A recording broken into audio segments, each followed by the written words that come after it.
Ang dami ngayong mga Kristiyano o mananampalataya ni Kristo ng mga immature. Alam mo kung bakit sila ay mga immature? Sa kadahilan ng sobrang dami ngayong nangangaral ang salita ng Diyos na napakaluwag lang mangaral, napaka-slight at walang higpit sa pangangaral. Napakaluwag lang nila mangaral. At yun ang gusto ng mga tao ngayon, na makapakinig sila ng salita ng Diyos na napakaluwag lang, hindi sila hihigpitan. Alam mo kung bakit? Kasi hindi sila aanib sa iyo, sa relihiyon mo, kung ikaw napakahigpit mangaral ng salita ng Diyos.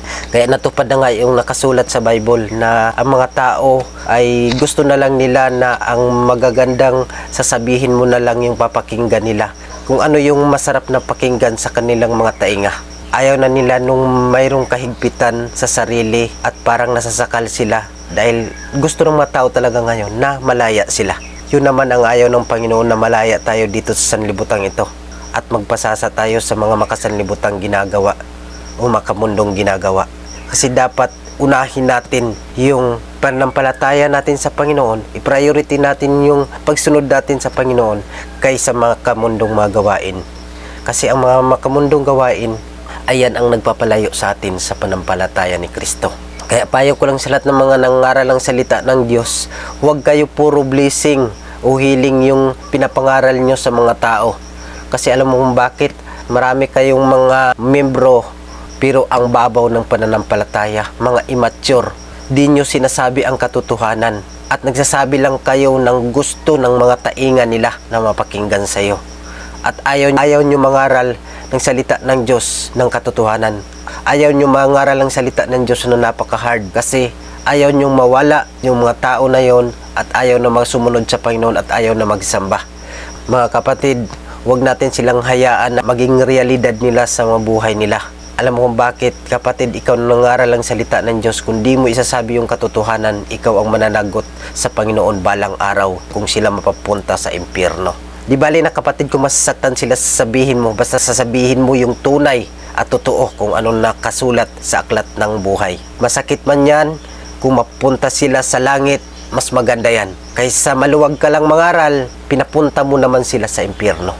Napakasakit po ng salita ng Diyos. Napakasakit po pakinggan ng mga salita ng Diyos kung paano tayo sumunod sa naayon sa kalooban niya.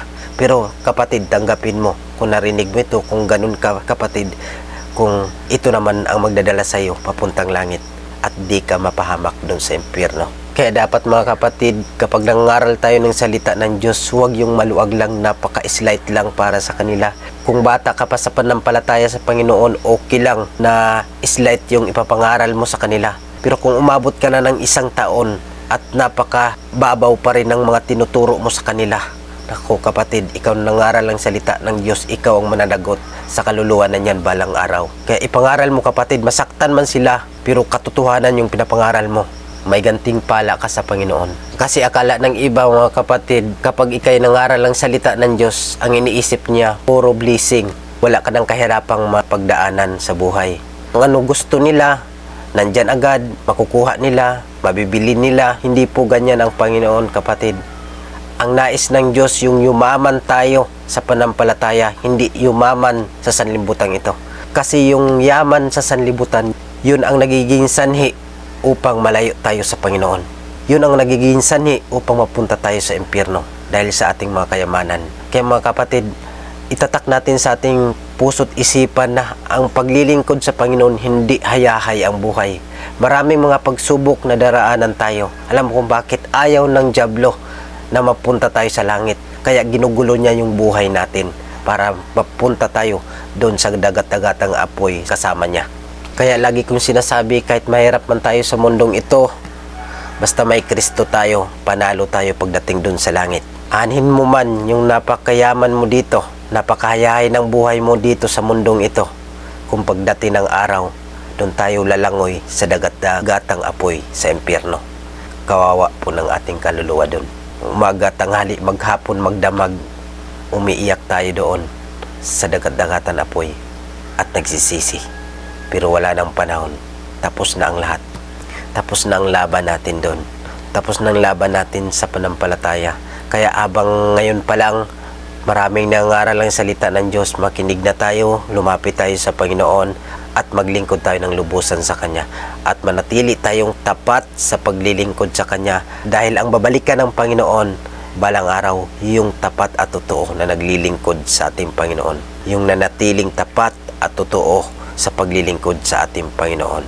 Mga kapatid, pagsip-isipan mo na habang may panahon pa.